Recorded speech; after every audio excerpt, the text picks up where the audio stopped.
Welcome to Stuff They Didn't Teach Me in Sunday School.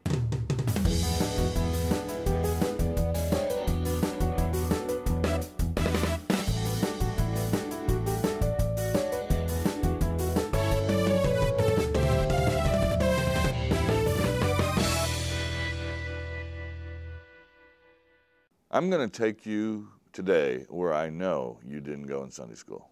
I know you didn't have this information in Sunday school, and it will illuminate much of the Old Testament for you.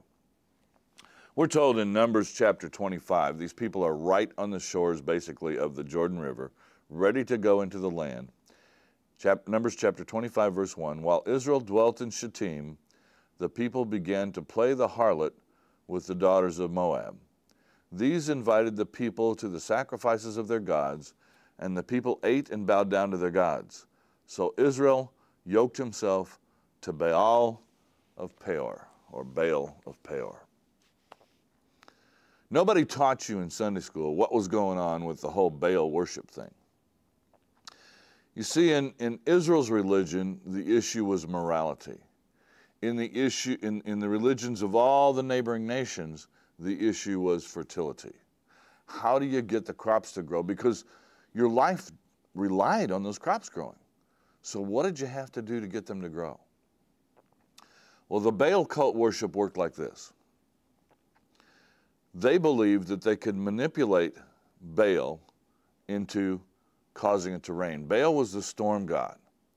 And in their minds, Baal had a consort, or a female parallel, and the female parallel was Ashtaroth.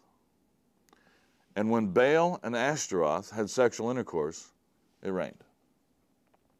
That's how they saw it. Now the issue was, for these pagan people, how do you get Baal and Ashtaroth to have intercourse? And the answer was, they mimic human activity. And therefore, the Baal temples were on the tops of mountains where Baal could see them very well. And in these temples, they were populated by cult prostitutes, hundreds, thousands of them. In fact, we think that probably every young Canaanite girl did a few years as a Baal cult prostitute before she got married. So the idea was that your farming technique, if you were a Canaanite, was you went and planted the seed in the ground. You knew that seeds brought forth plants. And then you went up, slept with a Baal cult prostitute on the mountaintop. Baal and Ashtaroth looked down, said, looks like a good idea to us. They had sex, it rained, and your crops grew.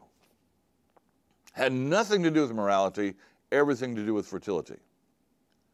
It's also an insight into every other religion on the face of this earth, every other religion that's existed in this world, and its contrast with Christianity. Every other religion is a religion in which man manipulates God. Man does something to cause God to respond. You see, that's what's happening in the Baal cult worship.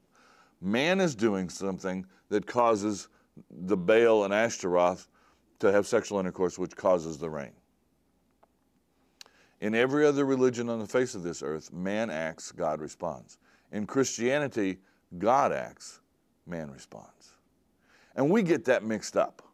We sometimes think, what do I have to do to get God to do such and such? In reality, that's a pagan question.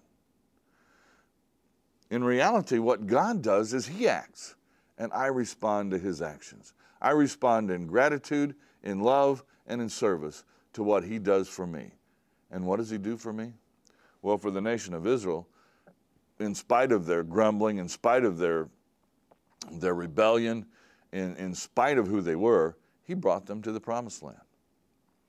And for you and me, what's he done for you and me? In spite of who we are, in spite of our rebellion, in spite of our grumbling, in spite of our sin, he's brought us to the doors of the promised land of heaven. He's made us his people through the suffering, death, and resurrection of Jesus Christ. God acts, I respond. I don't act to get him to do something. I act in response to what he's already done for me.